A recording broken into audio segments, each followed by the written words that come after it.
never make it this far. They hated, they never believe me. Yeah, I would never drop the ball. I know I make it look easy. Yeah, Mayweather with the defense. I don't care what a critic gotta say. I got them picking up the pieces. That to me, you really playing with your life. I'm about to come and run it all back. I'm the new era, about to snap back. You ain't fitting for it, cause you all cap like. Welcome to Stuck in My Thoughts. It's the place you want to be to hear one-of-a-kind POV. If you're just joining us, I'm your boy, Justin Stuckey, the host of Stuck in My Thoughts. And if you're a returning guest, welcome back. Whatever you do, make sure you go ahead and click that button right there that says subscribe. It's free. You ain't worry about paying nothing. Go ahead, like. Go ahead, comment. We haven't done a solo episode in a minute, but we're back. We're trying to make this thing a weekly occurrence, added on in addition to all the special guests that we sit down with. But we want to get this thing kicked off last night. WNBA All-Star Weekend just happened. Wow. One of a kind. It was great from start to finish. I was thoroughly pleased by the turnout. I'm going to be real.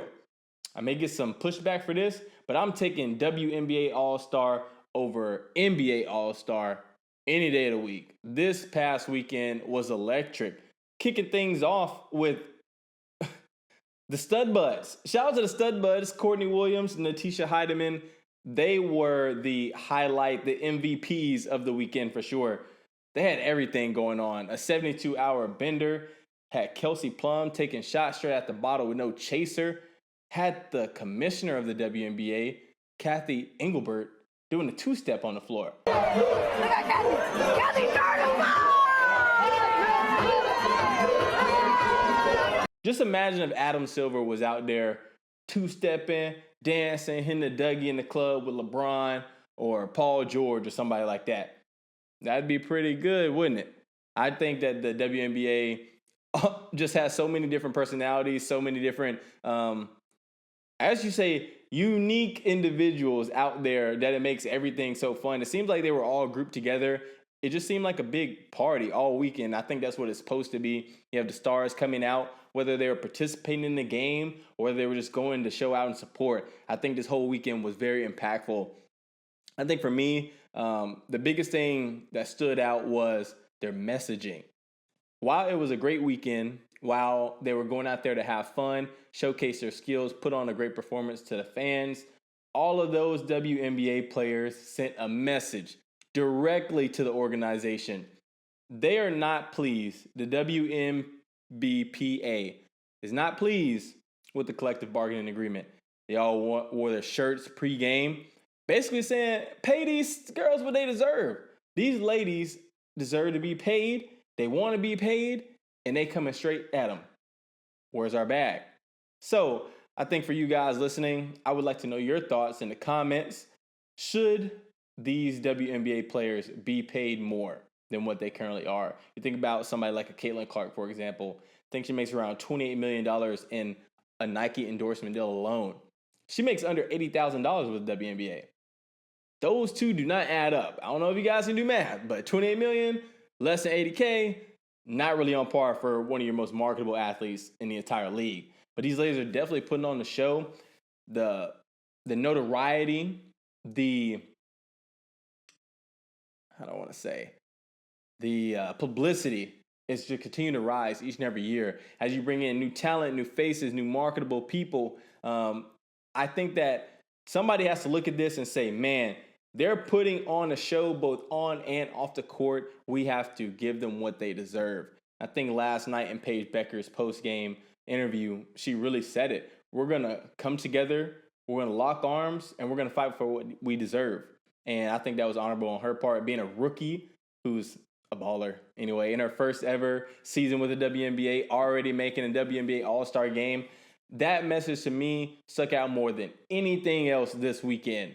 But the weekend was definitely fun. You had Sabrina Ionescu going out there and winning the three-point showcase. She put up 30 points, y'all. That's a lot of buckets.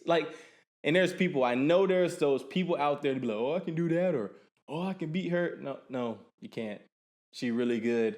She can really ball. And Natasha Cloud, I've been a fan of Natasha Cloud for a long time.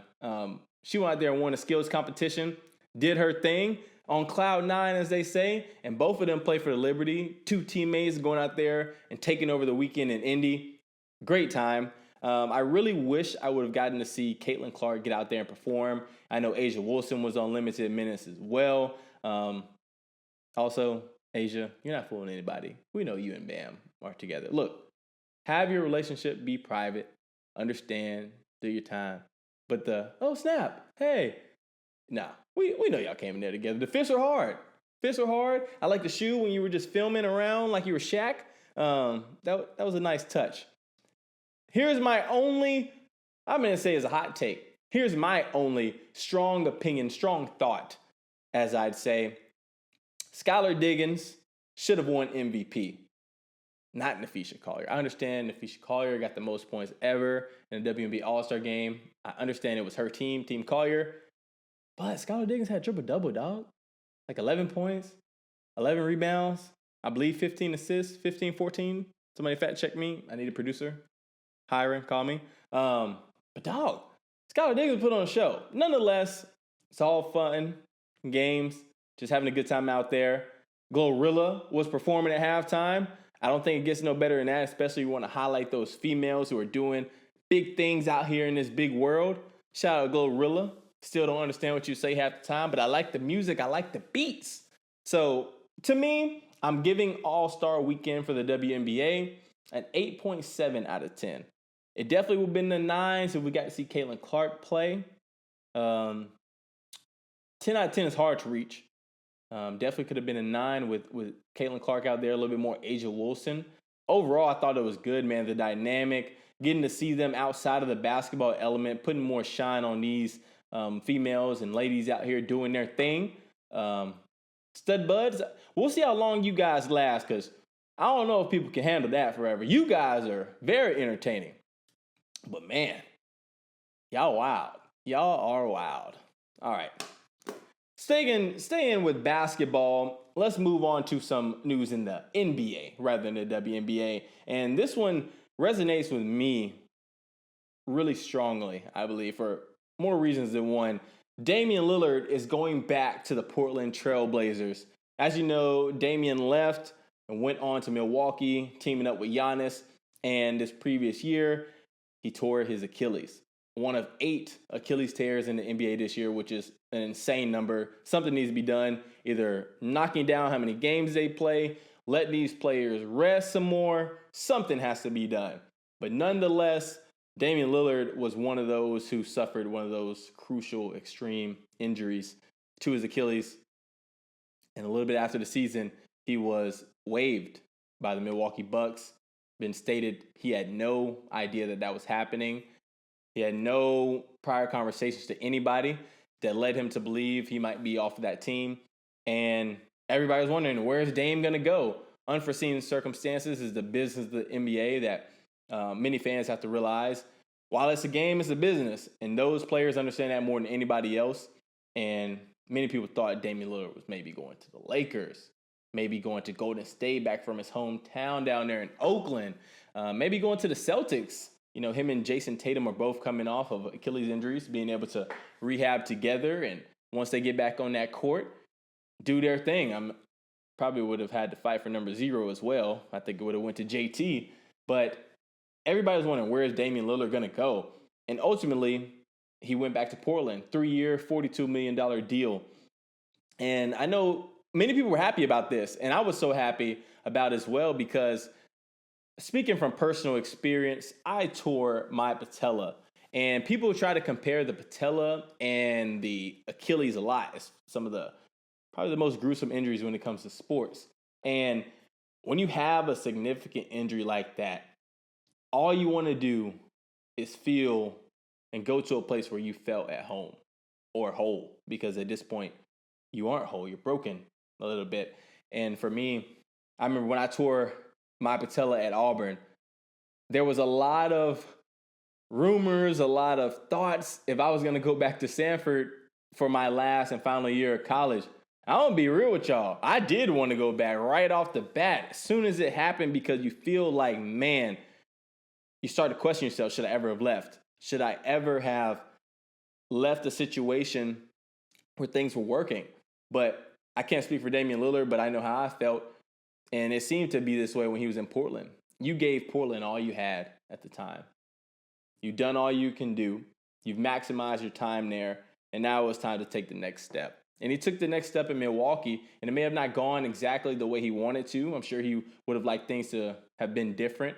I know I would have liked things to be different when I went to Auburn. Winning was a big part of it, and not winning individually, because he was winning individually there at Portland. I was winning individually at Stanford. But winning as a team. I know he wants that ring. I know I was chasing the big national championship. But, man, I'm so excited for Damian Lillard to get back to where he feels complete, where he feels whole. I know the fan base will embrace him.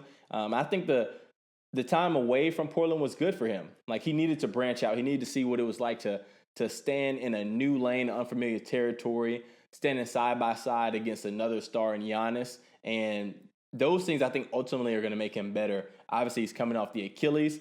But we've seen people like Kevin Durant, for example, who come back and still be great after a significant injury like that. And so I'm excited to see what Damian Lillard does going back to Portland. I don't know. I'm pretty sure he won't play this upcoming season. So it'll be the next season that he gets back out there to Portland. And I'm sure the fan base is going to embrace him with open arms. But when you go through injuries like that, it's a grind to get back. He has a lot of time. He can take his time.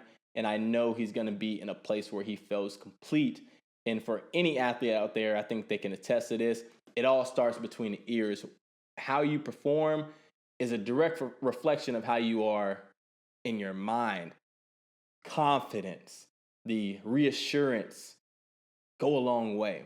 And vice versa, the ones who aren't sure of themselves, the ones who are constantly doubting themselves, have that negative effect. And I think when he goes back into that familiar territory, he will be in the right place at the right time. And moving on to the next topic, speaking of right place, right time, wrong place, wrong time. I saw this on TikTok, and it was kind of coming on my feed a lot. It was the Run for Roses AAU tournament. There was a shooting that broke out. I would say alleged shooting that broke out. You see many videos of people running, scattering all across the court. This is a huge AAU tournament that goes on yearly in Louisville, Kentucky, and it was put to a halt, a scary situation where there was a reported shooter there, and you have fans, you have players, you have coaches, you have referees, you have event staff, you have workers, you have coaching staff that are there recruiting these kids. Looked like an all-girls tournament. I didn't see any male athletes on the court. Correct me if I'm wrong, somebody in the comments. But this is one of those situations where you sit back and you're like, man, why can't kids just be able to play ball and do what they love to do? And I think this is a scary situation for many reasons. I mean, you got people who are afraid to go to schools these days because of shooters that could potentially cause a threat to their livelihood. And now these situations are being brought up into sports. And I think sports is the biggest healer of things. And trying to throw this hate and all of this negativity, whether it's can't handle emotions, whether it's somebody who just might not be in the right mental space going out there, or some people who just want to cause havoc and terror on good people in society. This type of stuff has got to stop. I saw a young lady who was competing in the tournament put out a video, and she said that the organization of the Run for Roses said that it was just a fire alarm situation. She also said that she spoke to an officer who his story lined up opposite with that. There were people who witnessed and heard the gunshots being rang off inside of the basketball arena. There were also magazines found on the floor from gun cases for guns. And I don't understand the cover-up. It's a situation where I know that this is such a big event. There's a lot of liability. A lot of people's livelihoods are at stake. And there needs to be better security measures. Point blank and simple. Like, you have to protect the people that are going to be in your event. These are human beings. These are our future when it comes to the game of basketball. And these are ultimately our future human beings just in life. You got to protect your people. There's a mistake, stand up for it. You can't protect everybody. You can't protect everything. You don't have control, because ultimately God has control. But control what you can control put in these security measures. There's many reports that they were more worried about the wristbands that you had getting into the building rather than making sure nobody has the guns to get into that building. And so I think there has to be way better security measurements. There has to be a sense of accountability, whether it's upon the Run for Roses organization, whoever the case may be, so that when we continue to go forward, we don't have these situations. I thought it was wild that they continued to play in the tournament because I understand it's a moneymaker and it's a situation where, you can't control everything. But man, I think in a situation like that, there's so much trauma that happens in that. I don't know if anybody should have been back in that building playing basketball. But you guys let me know your thoughts on that. These are just my thoughts. I personally would have canceled that event and continue to move forward and make sure that these athletes are good. In between the ears, I talk about the mental aspect of the game so much. You have to make sure that these athletes are okay before we even talk about basketball. So going forward, Run for Roses organization, love that you have put on such a tremendous event who has a history of being great. But my goodness, let's get some security measures in place. Let's make sure our athletes, our fans, spectators, parents, referees, event staff, work staff, coaches that come to recruit these kids, and you guys who are putting on the event are safe. Simple as that. All right, now switching gears from the court, we're going to move on to the track. And this right here has been the topic of discussion that's booming in track and field space, Athlos. Shout out to Alexis Ohanian. You, my brother, are doing big things. If you don't know what Athlos is, it's a women's only track and field meet. Last year was the inaugural one, and it was a great show out. Great turnout for the first ever event. I know with track and field, and we'll get into this later, it's very hard to start things up. And for having a vision, putting it into play, getting people to believe in the vision, running with it, and having a successful event is hard. It's difficult. But Athlos, y'all doing y'all's thing. So this year, it's been taken to another notch. Last year, like I said, was its inaugural year, and it was track only. And if you can see behind me, I don't know if you can see them awards up there. I got those for field events, not track events. And this year, Alexis got a strong, stern DM from Tara Davis-Woodhall.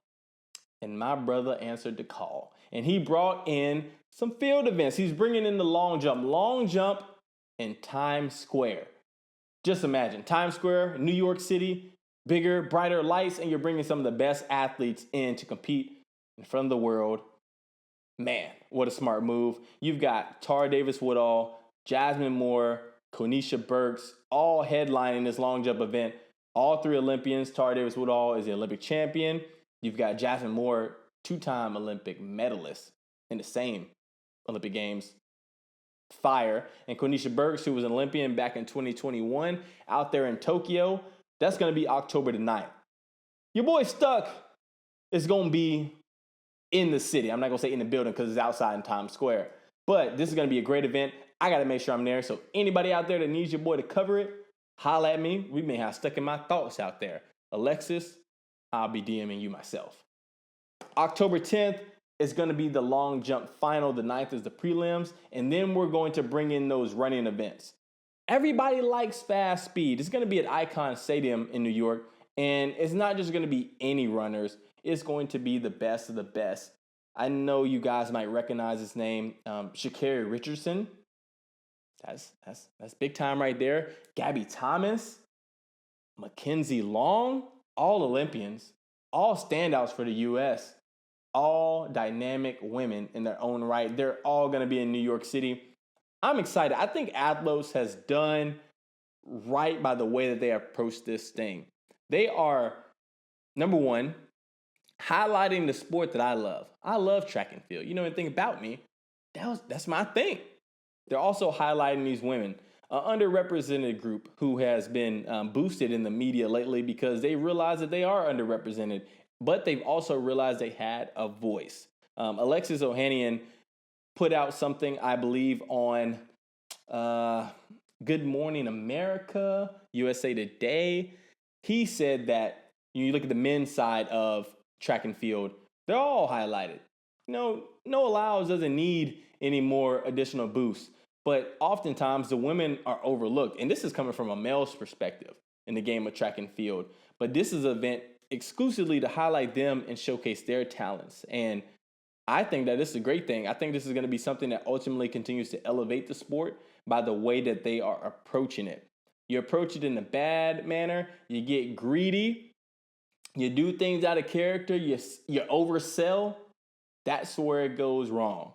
And ultimately, that brings me to my last and final point of this solo episode of Stuck in My Thoughts. It's the money on my mind segment. And in this case, I guess I should say lack of money. Grand Slam track and field has gone broke. Seems like it. I haven't heard anything to counteract that. But Grand Slam track and field has been reported by Front Office Sports to owe around $13 million to its athletes in prize money and appearance fees. $13 million is a lot of money. A lot of money. If you don't know what Grand Slam track and field is, this was the new startup, the new mega league started by Michael Johnson to, quote unquote, save the sport. This was track only. A lot of pushback there. Davis-Woodhall and many other field events that love the field, like myself, were very opposed to why there was not any field events included. Michael Johnson responded, he can't save all of it. I don't know if the sport ever needed saving. And I put out this on Instagram. I think that, and I said this respectfully, because I respect everything that Michael Johnson has done on the track and for the sport, maybe besides this. And I appreciate the attempt, though. But I said this out on Instagram. Respectfully, I think the attempt to save the sport ultimately set the sport back even more. And if you saw any of the promotion of Grand Slam track and field, a lot of it was highlighted amongst how much money that they were going to be able to pay its athletes in this one-of-a-kind brand new league. 4 slams throughout the year. Started out in Jamaica, Miami, which I attended and covered, going on to Philly. And then last was supposed to be Los Angeles, California, which ultimately got canceled. And this is where all this stuff starts sparking about, is Grand Slam broke? Where's the money? Da-da-da-da-da. And like I said, I wanted this league to succeed. I didn't go out to Miami for no reason. I thought it was a great event. I thought it was set up well. I thought what they were doing was impactful for the athletes. I know many of the unsponsored athletes were benefiting or thought they were benefiting from it because of how much prize money they were able to pay out. First place, each event, or each of the 2 combined events, $100,000. That's a lot of money. Second place, $50,000, all the way down to 8th place with $10,000. I have a lot of friends who have competed in Grand Slam. Still going to follow up about them, about the financial status of if they're getting paid this money or not. But I wanted Grand Slam track to succeed. I still want it to succeed because I think it could be great for the sport. But I feel like Grand Slam track put the cart before the horse. You can't sell something that you don't have.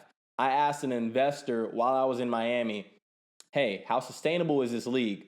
You guys are giving out $3 million in prize money at every single slam. Where was this money beforehand? How all of a sudden can you have this much money to be able to put out to these athletes in 1 year? 4 slams in 1 year. That's a lot of money. And my response given to me was, you have to spend money to make money. They hope that it can be sustainable. So to me, it seemed like they had a mindset, but they had a thought process, as we should say, that they could have this thing to be sustainable for the long haul. But the media has gotten a hold of it in a negative light. And I think that it is ultimately going to cause the demise. I find it really hard to see Grand Slam come back in year 2. And I see it hard to come back effectively. You already didn't pick up some of the biggest names in track and field. No Sha'Carri, no Noah Lyles, no Grant Holloway, no Rye Benjamin. And people wondered, dang, why didn't they show up to this event? Why wouldn't they be a part of this big spark, this new league? You look at Sha'Carri, she's in Athlos, but she's not in Grand Slam. I just think that the way that they were trying to pull people in was drastically different. Grand Slam sold a false dream. Athlos isn't, respectfully, because I want both to succeed.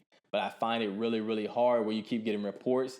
Fast University shout out to my guy over there. They reported that Grand Slam owes $77,000 for the rental fee of the facility in Miami. I was at that event. I was covering it, see some of the interviews that I've done down there.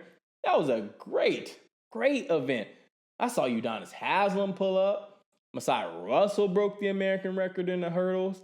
So much stuff was going on that was so positive, but we pushed back some months later. We realized that majority of these athletes didn't get paid from that event. The organization of Grand Slam didn't pay for the facility for the event. It's just so much negative. And my thing is this. Say all of this is just false, because there's a lot of false reports in the media these days. A lot of people think they know stuff and they don't know anything. I saw Carl Lewis put out a comment and say, you guys need to relax and stop hating. It takes time for these fees to be processed or these prize money payments to be given out.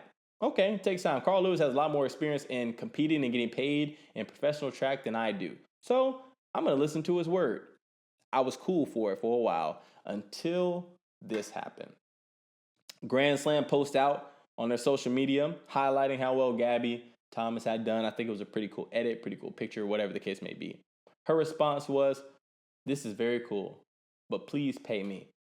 This is your runner. This is somebody who represents your brand, your league, is the face, one of the faces, and she's putting out publicly that you still owe her money.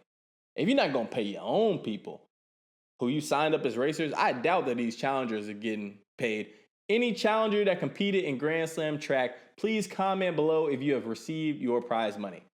That's all I want to know. We're going to let you speak. I feel like I'm going to be the type of media that's going to give and elevate the voice of the athletes. If you got paid, let me know. If you didn't get paid, let me know. Grand Slam track, I feel like if they come back in year 2, it's going to be very hard to get more investors. This is a red flag. You got front office sports talking about you in a negative manner. Front office sports are one of the biggest brands when it comes to the business side of sports out there. And they saying y'all broke. That's a problem. And my thing is this. Has Michael Johnson commented? I haven't seen any reports. You can't, when it's quiet, silence speaks volumes, guys. Silence speaks volumes. If somebody is saying that this happened and ain't nobody, no representation put out any statements, and you have your main people, the people who are supposed to be on your team, even saying that you aren't paying them, it's just bad.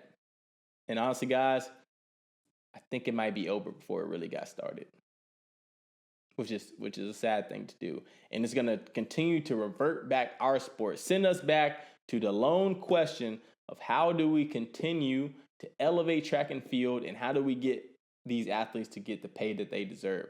How do we bring in more people? How do we bring in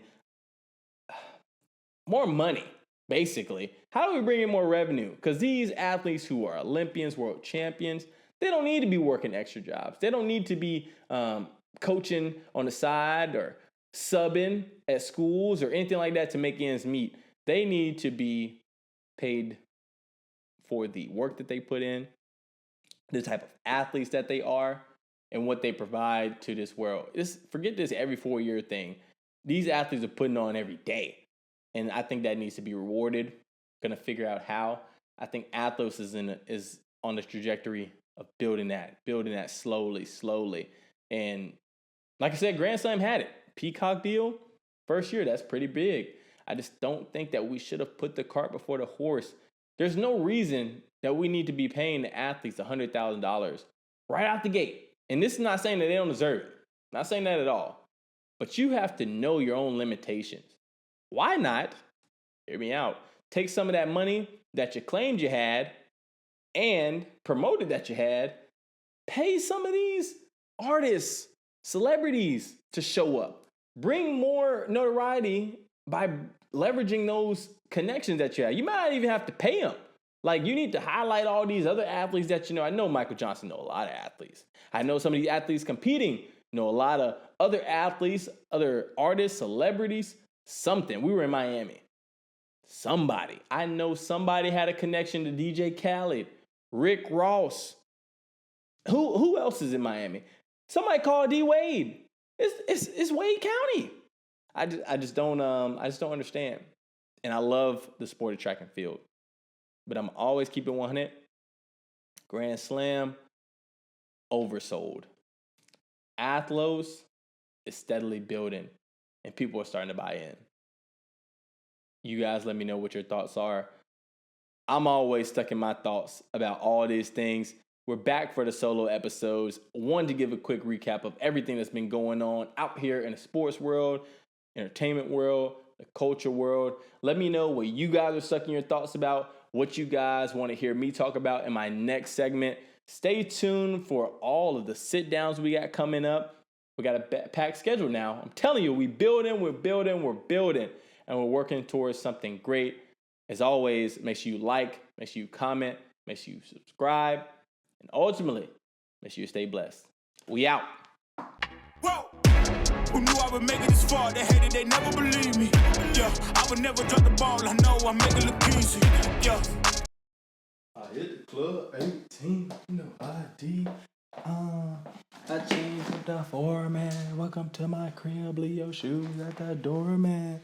And ain't this beat tight? My chain say hello. My watch say good night. This is the good life. This Gucci bandana, it just make me look right. Hey, Gucci bandana.